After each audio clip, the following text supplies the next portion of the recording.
आदरणीय दर्शकवृन्द नमस्कार। समसामयिक विषयमा केन्द्रित कार्यक्रम जिज्ञासामा म सन्तोष न्यौपाने यहाँहरूलाई हार्दिक स्वागत गर्दछु।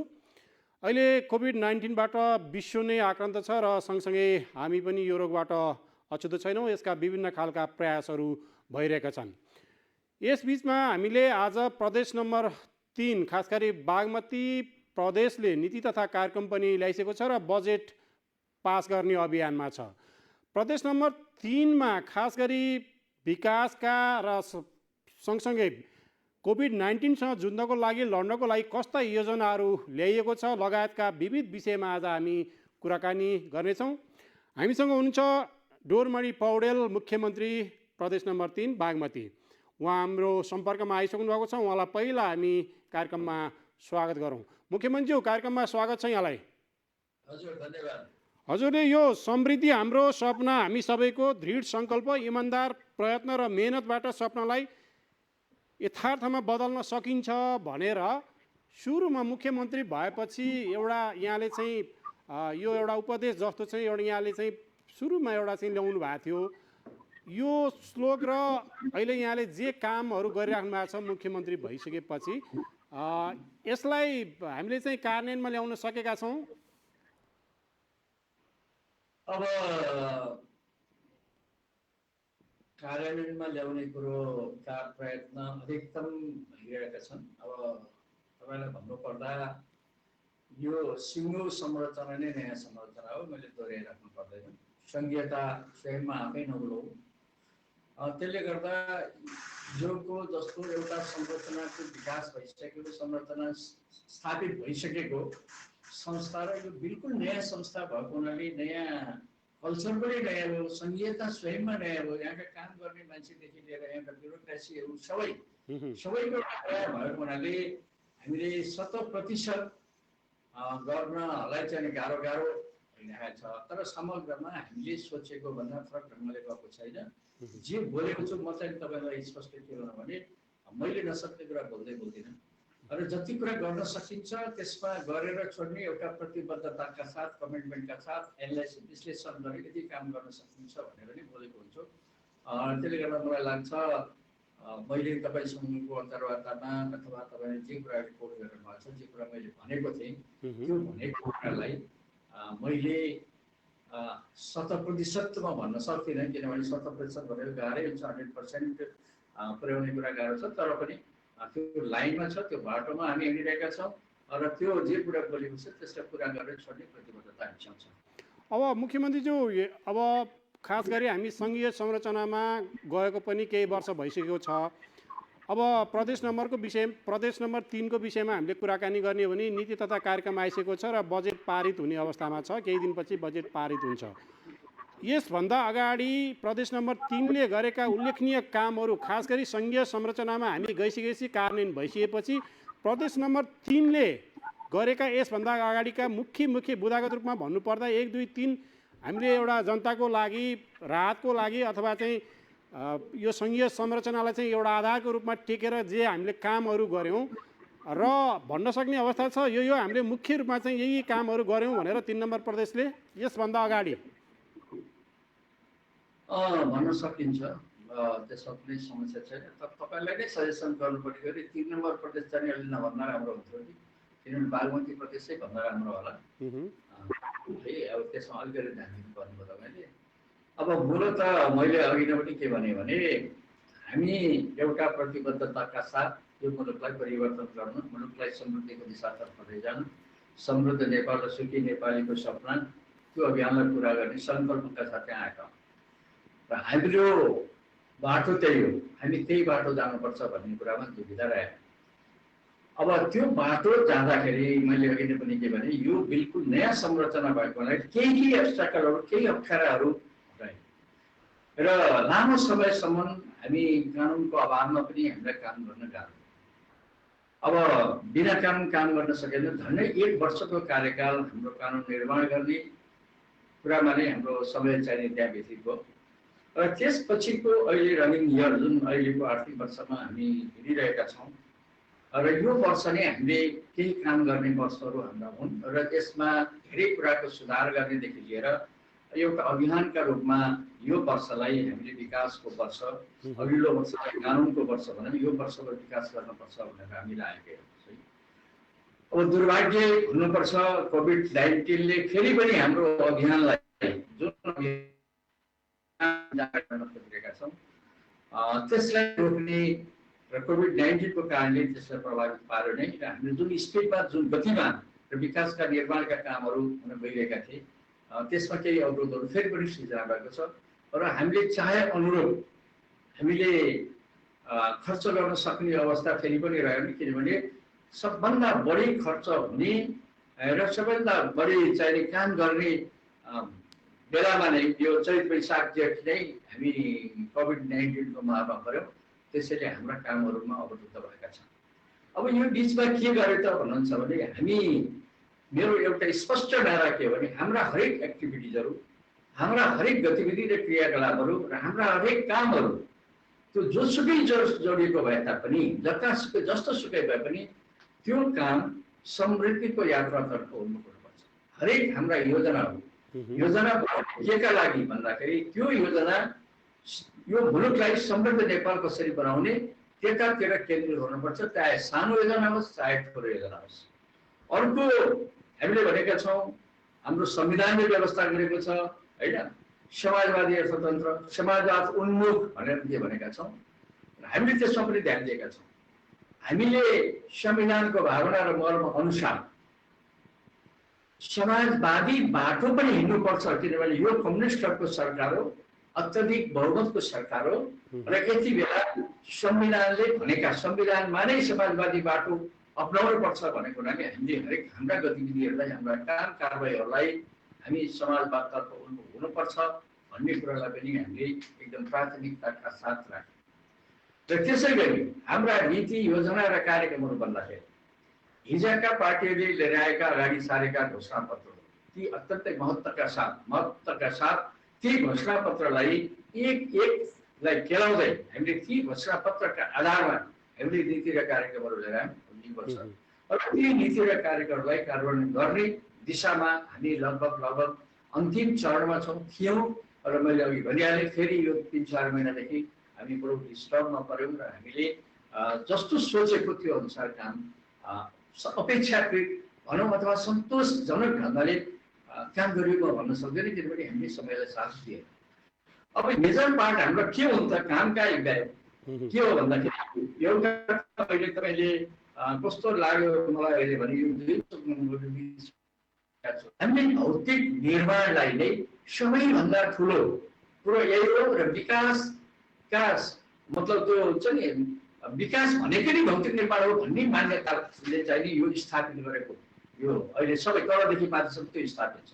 म आजभन्दा 26 वर्ष अगाडि जति बेला म हेटौडा नगरपालिकाको मेयर थिएँ त्यति बेला मैले एउटा सिद्धान्त मैले स्थापित गरेँ। त्यो के हो भने विकास केवल भौतिक पूर्वाधारको विकास मात्र विकास होइन, विकासका धेरै आयामहरू छन्। धेरै सबै पक्षको विकास भएपछि मात्र विकास हुन्छ।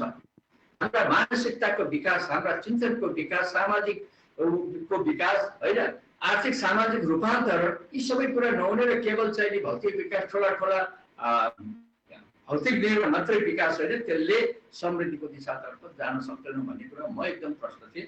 र त्यसैले विकासको मोडालिटीको बारेमा, विकासको परिभाषा गर्ने बारेमा, विकास भनेको के हो भनेर मैले एउटा राम्रै मतलब क्लासहरू पनि लिन्थेँ विभिन्न ठाउँमा, नगरपालिकाहरू मैले त्यो पनि काम गरेँ। त्यो मोडल एउटा मलाई लाग्छ त्यो एउटा मेरो आफ्नो मोडल थियो र त्यो एकदम सफल मोडल पनि हो। र साँच्चै नै मुलुकलाई विकास गर्ने हो भने अहिलेको मोडलबाट मात्रै हुँदैन, यसलाई रूपान्तरण गर्नैपर्छ। हाम्रा हरेक मोडलहरू काम गर्ने शैलीलाई परिवर्तन गर्नैपर्छ। काम गर्ने शैलीलाई हामीले परिवर्तन गरिरहेका छैनौँ होइन। हामी सबै कुरा पुरानै ढङ्गबाट गरिरहेका छौँ, पुरानै ढङ्ग छ, पुरानै संस्कार, पुरानै संस्कृति, पुरानै शैली होइन। त्यही ढङ्गले काम गर्ने हो भने त हामी पनि पुरानै ठाउँमा अडिन्छौँ। अब हाम्रो यात्रा एकदम ठुलो र एकदम लामो यात्रा तय गर्न खोजेका छौँ हेर्नुहोस् है, तर स्पिड चाहिँ हाम्रो के छ भने जहाँको त्यही छ। अनि त्यही 1 नम्बर गियरमा चलाएको गाडीले तपाईँ चाहिँ मेचीदेखि महाकालीसम्मको यात्रा पार गर्छु भने सम्भव हुँदैन होइन। त्यसले गर्दाखेरि हामीले सँगसँगै हामीले आफ्ना मतलब सबै कुरालाई परिवर्तन गर्न जरुरी छ। र त्यो परिवर्तित अवस्थामा परिवर्तनले मात्रै अनि सिङ्गो समाजको परिवर्तन गर्न सक्छ, सामाजिक आर्थिक रूपान्तरण गर्न सक्छ, मुलुकको विकास हुन सक्छ भन्ने कुरामा म चाहिँ क्लियर छु। र हामी सकेसम्म बागमती प्रदेशले भिन्न ढङ्गले हाम्रा योजनाहरू बन्दा, नीति र कार्यक्रमहरू बन्दा यो चाहिँ फरक ढङ्गले जानुपर्छ भन्ने कुरामा हामी लागेका छौँ। र मलाई लाग्छ हिजोका दिनमा केही परिवर्तित कामहरू हामीले गऱ्यौँ। अब यो वर्ष तपाईँ भन्नुहुन्छ भने यो वर्ष हाम्रा यो प्राथमिकतामा चाहिँ परिवर्तन भयो। अब हाम्रो प्राथमिकता कोभिड-19ले गर्दाखेरि हाम्रो मात्र होइन, सिङ्गो देशको एउटा, त्यो पनि होइन, सिङ्गो संसारभरि नै आज जुन कोभिड-19को कारणले आक्रान्त छ होइन, अब त्यसलाई हाम्रा सबै योजनाहरू, हाम्रा सबै हिजोका जुन ढङ्गबाट हामीले काम गर्छौँ त्यसलाई परिवर्तन गर्नुपर्छ।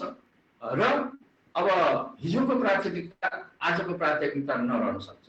हिजोको स्ट्राटेजी आज बदलिन सक्छ होइन, स्ट्राटेजी बदलियो, त्यो बदलियो भनेको अब हामी कहाँ केन्द्रित हुने त? हाम्रा बजेटहरू, हाम्रा नीतिहरू, हाम्रा कार्यक्रमहरू कहाँ केन्द्रित हुनुपर्छ भन्दाखेरि अहिले सबभन्दा पहिले मान्छेलाई रोगबाट बचाउने, त्यसपछि भोकबाट। भोक र रोग दुवैबाट आक्रान्त हुने जुन अहिलेको स्थिति छ, यो दुईलाई सबभन्दा पहिलो अगाडि राखेर भोक र रोगलाई बचाउने हाम्रो अभियान हो। त्यो अभियानमा लाग्नु पर्ने हुनाले हाम्रा धेरै जस्ता योजनाहरू, हाम्रो बजेटहरू अहिले स्वास्थ्य क्षेत्रमा केन्द्रित भइरहेको छ। मुख्यमन्त्रीज्यू, अब सरकारको नीति तथा कार्यक्रम आइसकेको अवस्था एकातिर, अर्कोतर्फ अब 77-78 को जुन बजेट छ 51 अर्ब 42 करोड 74 लाख 14 हजार, जसमा चाहिँ चालुतर्फ 26 अर्ब 28 करोड 73 लाख 35 हजार छ र पुँजीगत तर्फ 25 अर्ब 14 करोड 1 लाख 59 हजार राखिएको छ होइन। यसले भने जस्तै अब कोभिड-19सँग हामी लडिरहेको अवस्था एउटा पाटो भयो। तर अब यो खास गरी बागमती प्रदेशको विषयमा हामीले कुराकानी गर्ने हो भने अब सहरी क्षेत्र पनि व्यापक छ, अब प्रभावितको सङ्ख्या पनि कोभिड-19को डाटाहरू हेर्नु भने यसमा पनि जोडिएको अवस्था छ, राजधानीको चाप पनि बढेको अवस्था छ।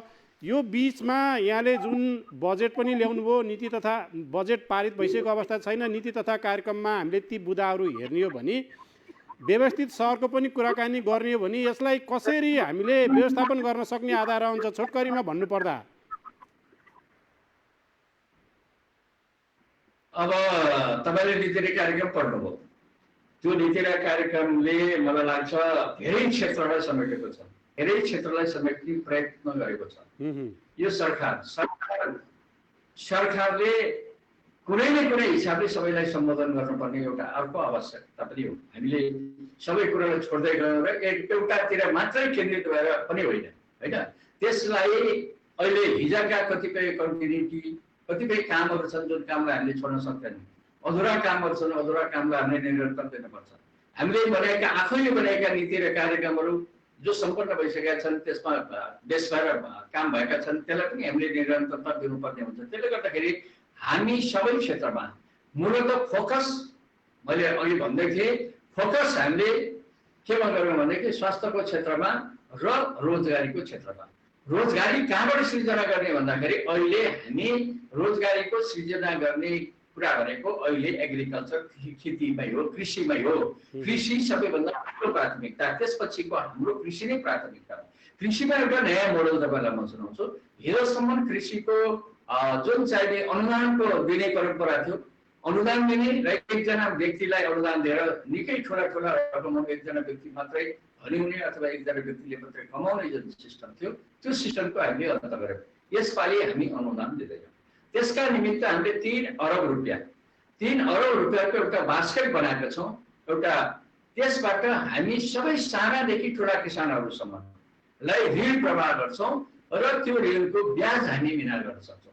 ब्याज अत्यन्तै नोमिनल ब्याज, 1% देखि 2%, 2.5% सम्मको ब्याजमा हामी पैसा लगानी गर्छौँ र गाउँतिर होइन, प्रत्येक गाउँमा, नगरमा, प्रत्येक वडामा हामी यो अभियानका रूपमा लैजान्छौँ। र कृषिमा मात्र होइन, त्यसपछि साना घरेलु उद्योगहरू, साना कुटीर उद्योगहरू जहाँ 4 जना 5 जना 7 जनाले काम गर्छन्, हो त्यस्ता घरेलु र कुटीर उद्योगहरू मसिना उद्योगहरूलाई हामी प्रमोट गर्छौँ र उनीहरूलाई पनि त्यही मोडलमा हामी हरेक मान्छेलाई त्यस्ता काम गर्ने इच्छुक मान्छेलाई हामी ऋण प्रवाह गर्छौँ र त्यसबाट लाख मान्छेहरूलाई हामी चाहिँ रोजगारीमा आबद्ध गर्छौँ भन्ने हाम्रो एउटा अभियान छ। र त्यसले गर्दाखेरि अहिले हिजो 15 लाख रुपियाँ 20 लाख रुपियाँ दिँदाखेरि कुनै एउटा व्यक्तिले प्रफिट लिन्थ्यो, फाइदा लिन्थ्यो भने अब हामी त्यो 15-20 लाख रुपियाँ लगानी गरेर 15-20 जनाको समूहले फाइदा लिने गरी त्यो काममा हामी लाग्छौँ। यसमा दुईटा मोडल छन्। एउटा जीविकोपार्जन गर्ने, एउटा मान्छेलाई बाँच्ने, जुन हामीले समाजवादी कुरा गरिरहेका छौँ हो त्यस्ता वर्गहरू, जुन वर्ग साँच्चै वर्ग छन् जसले बिहान बेलुकाको छाक टार्न बडो समस्या छ, तिनीहरूका हकमा एउटा स्ट्राटेजी, एउटा प्लान हामी बनाउँछौँ भने अब मुलुकलाई समृद्धिको दिशातर्फ लैजाने, समृद्ध नेपाल बनाउनको निमित्त अब ठुला उत्पादनका क्षेत्रहरूलाई विकास गर्नु छ, उत्पादन बढाउँछ हैन। र त्यसले गर्दा त्यसमा पनि हामी लगानी गर्छौँ। र यो ढङ्गले हामी यो वर्षको जुन नीति कार्यक्रमहरू हामीले लिएर आएका छौँ, जुन बजेट लिएर आएका छौँ, बजेटले हामीले एड्रेस गरेका छौँ र जुन कुरा नीति कार्यक्रममा हामीले फोकस गरेका छौँ त्यो प्रत्येकलाई हामीले 1 by 1 गरेर चाहिँ नि त्यसलाई हामीले फलो गर्दै र त्यसलाई सम्बोधन गर्ने काम यसपालिको बजेटले गरेको छ। त्यसैले मलाई के लाग्छ भने अब हिजोका अस्ति मतलब पहिलेका विगतका बजेटहरू भन्दा यो वर्षको बजेट बढी प्रगतिशील छ र बढी इफेक्टिभ र आम पिपुलको जनताको बीचमा जाने गरी यो बजेट आउँदैछ। अब तपाईँलाई अर्को कुरा भनौँ, हामीले अब उद्योगहरू हामीले अर्को नयाँ कुरा के गरिदिन्छौँ भने किसानहरूलाई हामीले उत्पादनको निमित्त बढी प्रेरित गर्छौँ। अनि किसानहरूले वस्तु उत्पादन गर्छन्, उनीहरूले बजार पाउँदैनन् हो।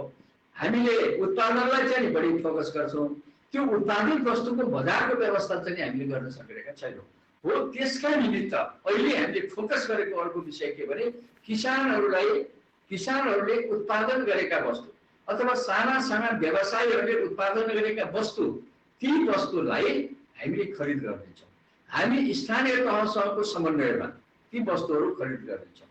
बाजा खेतहरू हामी राख्न दिँदैनौँ। प्रत्येक बाजा खेतलाई हामीले तथ्याङ्क सङ्कलन सुरु गरिसकेका छौँ र यो प्रदेशभित्र रहेका बाजा खेतहरूलाई सबैलाई हामीले त्यसलाई जोत्छौँ र त्यसबाट पनि उत्पादन सुरु गर्छौँ। अब त्यो बाजा खेत कसरी लिनुहुन्छ भन्नु होला, हामी बाजा खेतको चाहिँ तथ्याङ्क लिइरहेका छौँ होइन। त्यो आधारमा अब खेत हामी लिजमा लिन्छौँ, त्यसबाट स्थानीय तहले त्यो उसको सङ्कलन गर्छ, त्यसपछि लिजका निम्ति आह्वान गर्छ र जसले उत्पादन गर्छु भन्छ उसलाई चाहिँ हामी लिजमा जग्गा प्रोभाइड गर्छौँ र त्यसबाट उत्पादनमा व्यापक रूपमा उत्पादन वृद्धि हुन सक्छ। अब अर्को के गरौँ भनेदेखि तपाईँको खाद्य भण्डारहरू हामी प्रत्येक जिल्लामा अब खाद्य भण्डार राखेर मान्छेलाई भोकै पर्न नदिने कुनै पनि हिसाबमा हाम्रो आवश्यकता, हाम्रा जिल्लाहरूमा भएका खपत कति खपत हुन्छ त्यो खपतका आधारमा हामी खाद्य भण्डार राखेर खाद्य वस्तु किनेर हामी राख्छौँ र यसरी एउटा नयाँ ढङ्गले र साँच्चै नै भोक र रोगका विरुद्धमा लड्ने जुन अभियान हामीले सुरु गरेका छौँ, मलाई लाग्छ यो अभियान हामी सफल हुन्छौँ र सफल गरेर सक्छौँ। र अर्को कुरा के छ भने अब हामीले दुध किसानहरूलाई सिधै उनीहरूकोमा जाने गरी, सिधै उनीहरूका खातामा जाने गरी प्रति लिटर दुध 2 रुपियाँको दरले हामीले दिएका छौँ। गत वर्ष हामीले 1 रुपियाँ भनेका थियौँ, यो वर्ष हामीले 2 रुपियाँ भनौँ र त्यो 2 रुपियाँ भनेको हाम्रा हजार किसानहरू जसले गाई पालेर डेरीमा दुध ल्याइन्छ उनीहरूको खातामा त्यो पैसा जान्छ र त्यो किसानहरूकोमा सिधै जाने पैसाभित्र पर्छ। र यस्ता योजनाहरूलाई हामीले अब बिउ बिजनको भण्डार हामी चाहिँ प्रत्येक गाउँपालिकामा पुर्याउँछौँ र बिउ बिजनहरूमा हामी सब्सिडी दिन्छौँ। यी तमाम कुराहरू अहिलेको बढी प्रगतिशील र बढी जनताका बिचमा जाने अभियानहरू हामीले एग्रिकल्चर किसानको क्षेत्रमा ल्याएका छौँ। तपाईँको स्वास्थ्यका क्षेत्रमा प्रत्येक जिल्लाका अस्पतालहरूलाई अब कुनै पनि अर्को जिल्लामा जान नपर्ने गरी हाइली एकदम वेल इक्विप्ड र विशिष्टीकृत सेवा दिन सक्ने अस्पतालको रूपमा हामी विकास गर्छौँ र सबै जिल्लाहरू हाम्रा भएका जिल्ला अस्पतालहरूलाई हामीले काठमाडौँ जान नपर्ने अथवा कुनै ठुला अस्पतालमा जान नसक्ने सेवा हामी त्यहीँबाट दिन्छौँ र त्यो पनि हाम्रो प्रतिबद्धता छ र त्यसमा काम पनि सुरु गरिसकेका छौँ। मुख्यमन्त्रीज्यू ठिक छ, यहाँले नीति तथा कार्यक्रमको विषयमा जे कुराहरू जानकारी गराइराख्नु भएको छ, अब हामीले यसभन्दा अगाडिका ट्रेनहरू हेर्ने हो भने नीति तथा कार्यक्रम, बजेट, पोलिसी जे चिजहरू विकास सम्बन्धीका एवज चिजहरू आउँछन्, तर व्यवहारमा कार्यान्वयन खास गरी रूपान्तरण गर्ने विषयमा ढिलासुस्ती र विभिन्न बाधा अडचनको कारणले गर्दाखेरि हामी त्यसलाई अगाडि कागजी रूपमा चाहिँ अगाडि बढाए पनि व्यवहारमा रूपान्तरण गर्न नसकेका थुप्रै उदाहरणहरू छन्। तपाईँ विश्वस्त तुल्याउन सक्नुहुन्छ अहिले ल्याइएको बजेट र नीति तथा कार्यक्रम चाहिँ क्रमशः बुदागत रूपमा चाहिँ कार्यान्वयन गर्न सक्छु भनेर विश्वस्त तुल्याउन सक्नुहुन्छ? एकदम 100% सक्छु।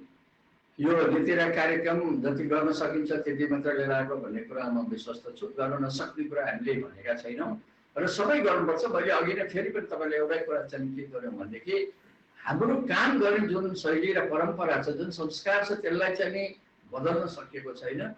त्यो एउटा सबैभन्दा ठुलो कुरा चाहिँ त्यही छ कि हामी हाम्रो ट्रेन चाहिँ नि हिजो जुन थियो यो लामो समयदेखि भनौँ न लामो सयौँ वर्षदेखिको जुन ट्रेन छ त्यसलाई चाहिँ ठ्याक्कै परिवर्तन गरेर नयाँ स्पिडमा जाने, नयाँ गति दिने, होइन गइहालौँ भन्ने, त्यो भन्दा पनि हिजोको लिग्यासीले गर्दाखेरि कतिपय कानुनी अडचनहरू, कतिपय बाधाहरू हाम्रो स्पिडमा, हाम्रा गतिमा, होइन कानुनले रोक्ने, बाधा रोक्ने, अब खरिदैले रोक्ने, भन्ने बेला चाहिँ नपर्ने। अब अहिले तपाईँ सुन्नुहुन्छ, होइन अब कोभिड-19 विषयमा हामी औषधि किन्न सक्दैनौँ, समयमा आउन सक्दैनौँ, समयमा औषधि आएन भने किन्न सकेन अब भनेर चाहिँ पनि अब जनताको बिचबाट हामीले आलोचित हुन्छौँ। अनि किन्न खोज्यो यो अनियमित ढङ्गले छिटो कि अब यस्ता कुराहरू त केही समस्याहरू छन् हेर्नुहोस् है। अब त्यसले गर्दाखेरि केही समस्याहरू आउँछन्, तर समस्याका बावजुद पनि हामी लड्छौँ।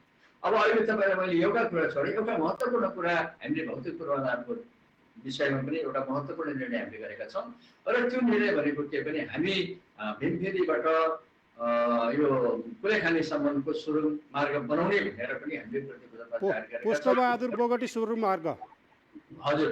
अब त्यो मैले छुट्याउनु नहुने विषय किनभनेदेखि त्यो पनि एउटा ड्रिम प्रोजेक्ट हो र त्यो ड्रिम प्रोजेक्ट मैले यो अर्थमा भनिरहेको छु, म मकवानपुरको भए मकवानपुर जोड्न खोजेको होइन। यो आजभन्दा 20-25 वर्षदेखिको उठेको इस्यु हो, नेसनल इस्यु हो यो, होइन। र यसले तपाईँलाई भनौँ म तपाईँ मार्फत सबै श्रोताहरूले सबैलाई के भन्छु भने यो सुरुङ मार्ग केवल कसैका व्यक्ति अथवा कुनै जिल्ला विशेषसँग भन्दा पनि यसले राष्ट्रिय अर्थतन्त्रमा पार्ने प्रभावका बारेमा मैले उल्लेख गरिरहेको छु र मैले त्यही के भयो भने अहिले तपाईँ 228 किलोमिटर बाटो हिँडेर मात्रै तपाईँ काठमाडौँ पुग्नुहुन्छ हेटौडाबाट।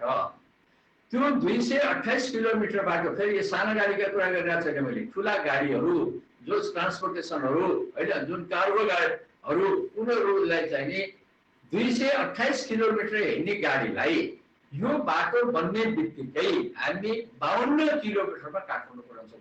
डिफरेन्स 228 किलोमिटरलाई एकैचोटि 52 किलोमिटरमा आउने हुँदा त्यसले खपत गर्ने इन्धन मात्रै प्रति गाडी 10,000 बढ्दछन् एउटा दिनमा।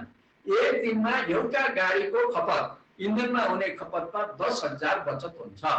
त्यो 10,000 बचतलाई 5,000 गाडी जोड्नुहोस्, कति हजार कति लाख बच्यो र यो सुरुङ मार्गमा लाग्ने रकम 2 वर्षमा त एकदम आरामसँग हामीले आयात गर्ने जुन इन्धन छ त्यो इन्धन आयात गर्नु नपर्दाको अवस्था मात्रै बचत हुन्छ भनेपछि यसले राष्ट्रिय अर्थतन्त्रमा पार्ने प्रभाव कति हो।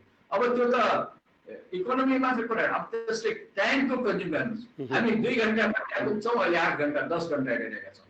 हामीले अहिले हजारौँ गाडी प्रयोग गर्छौँ, भोलिका दिनमा त्यो गाडीको सङ्ख्या हामीले एकदमै थोरै गाडीको सङ्ख्याबाट ती सबै पुग्नु सक्छ भनेपछि यसले त यो सबैभन्दा हामीले परिवर्तन ल्याउने कुरा यस्ता कुराले गर्ने हो। परिवर्तन ल्याउने कुरा साना साना काम गरेर मात्र हुँदैन, त्यसले हजारौँ मान्छेले रोजगारी सृजना गर्छ। भने गेम चेन्जर प्रोजेक्ट भनेको छु, त्यसले गेम चेन्जर मैले किन भनिरहेको छु भने त्यसले नेसनल इकोनोमीमा ड्रास्टिक चेन्ज ल्याउँछ, ठुलो अर्थतन्त्रमा त्यसले प्रभाव पार्छ। त्यसले गर्दाखेरि यो गेम चेन्जर प्रोजेक्ट हो। त्यो पनि यो प्रदेशले, बागमती प्रदेशले मुख्यमन्त्री हाम्रो कार्यक्रमको समय सिद्धिनै लागिसकेको छ। मुख्यमन्त्रीज्यू हाम्रो कार्यक्रमको समय सिद्धिनै लागिसकेको छोटकरीमा अब खास गरी बागमती प्रदेशको जनसङ्ख्या 2011 को हेर्ने हो भने 55,29,452 रहेछ।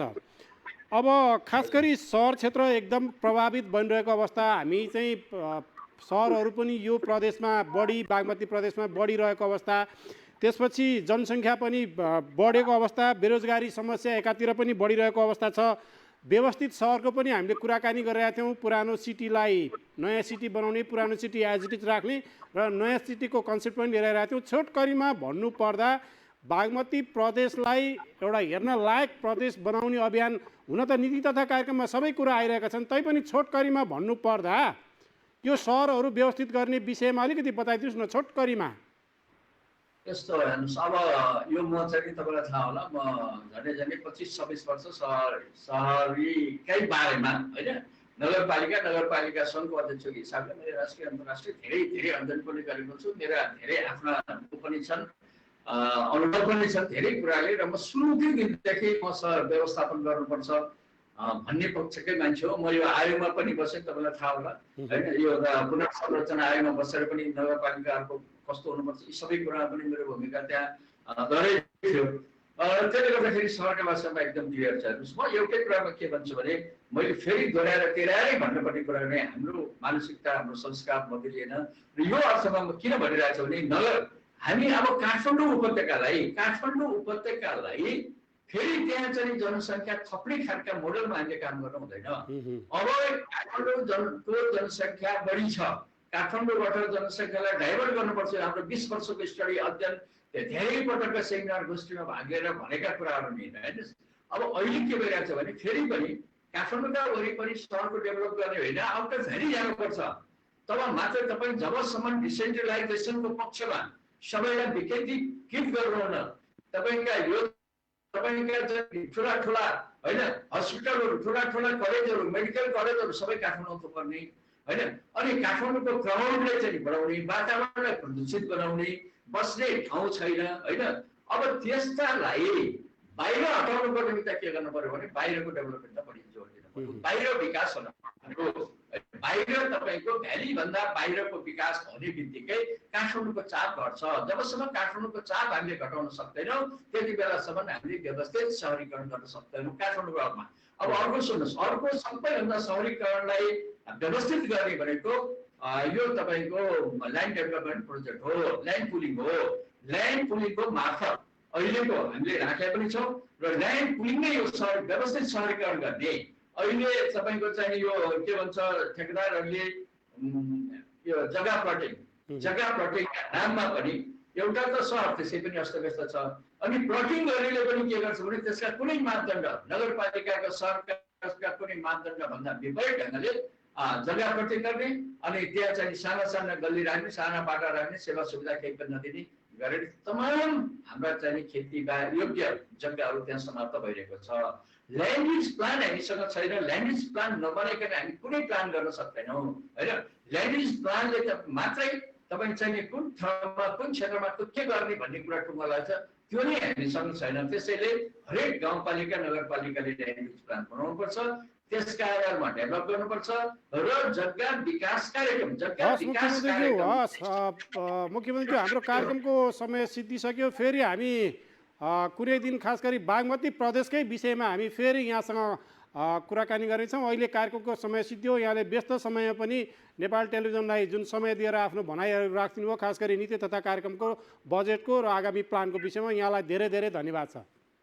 ल यहाँलाई पनि धन्यवाद। भन्ने कुरा अझै धेरै बाँकी रहेको थियो, समयले साथ दिएर पछि फेरि कुरा गरौँ। हस् दर्शकवृन्द, अहिले हामीले कुराकानी गऱ्यौँ बागमती प्रदेश, खास गरी 3 नम्बर प्रदेशका मुख्यमन्त्री डोरमणि पौडेलसँग, र 3 नम्बर प्रदेश बागमती प्रदेशको नीति तथा कार्यक्रम, आगामी बजेट, नयाँ बजेट लगायतका विविध विषयमा हामीले कुराकानी गऱ्यौँ। यसको साथसाथै हाम्रो कार्यक्रमको समय पनि सिद्धिसकेको छ। हाम्रो सम्पूर्ण टिम लगायत म पनि आज्ञा चाहन्छु।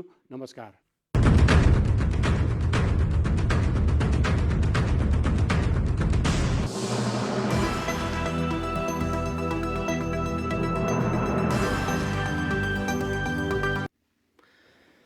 नमस्कार। कार्यक्रम आवाज यहाँहरूको साथमा छ, म गजोधन राई। देशका 753वटा स्थानीय तहमध्ये अधिकांशले बजेट प्रस्तुत गरेका छन् र कार्यक्रम प्रस्तुत गरेका छन्।